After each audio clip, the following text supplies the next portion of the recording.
From the Home Slice News Center, this is the Daily Slice for Wednesday, June 28th, 2023. I'm D-Ray Knight. This is what's going on.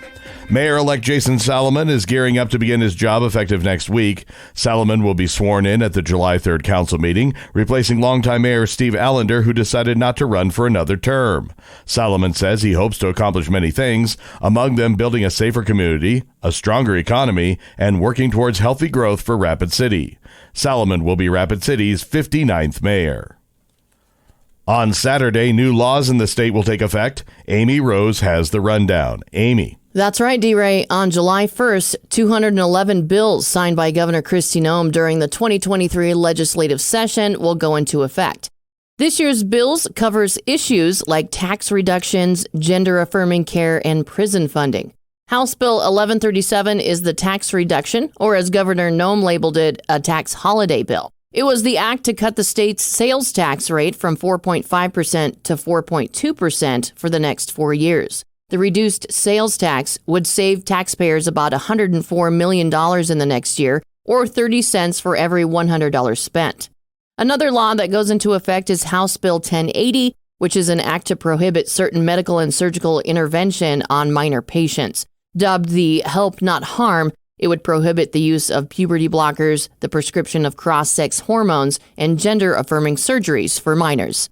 A Rapid City man was arrested after an incident in the northern part of the city. Police say it happened just before 2 o'clock Monday morning in an area of Haynes Avenue. Officers were trying to stop a man who had 4 warrants. Officials say when an officer went to put the suspect in handcuffs, he took off running. Authorities say that during the chase, police saw the man holding a gun and looking over his shoulder. An officer pushed him to the ground, causing him to drop the gun. 24-year-old Bradley Two Eagles is facing a list of charges, including aggravated assault on law enforcement and possession of a controlled substance. In national and international news, the U.S. Supreme Court has shot down a legal theory that could have changed the way elections are run across the country, but the court has left the door open to more limited challenges that could increase its role in deciding voting disputes during the 2024 presidential election. The court's 6-3 ruling Tuesday killed the most extreme version of the so-called independent state legislature theory, which holds that legislators have absolute power in setting the rules of federal elections. But the court didn't settle the question of when state courts need to stay out of federal elections. That issue may only get resolved in a last-minute challenge during the presidential election. Economists have been saying that we are headed for a recession, but it hasn't happened yet. Amy Rose has more.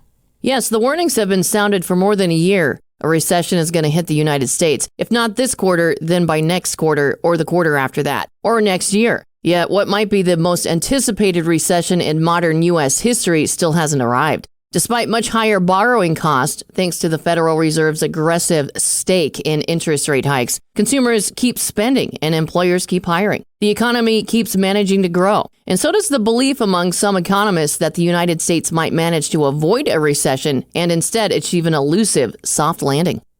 Ukraine's counterintelligence service arrested a man they accused of helping Russia direct a deadly missile strike that killed at least 10 people, including 3 children, in a city in East Ukraine.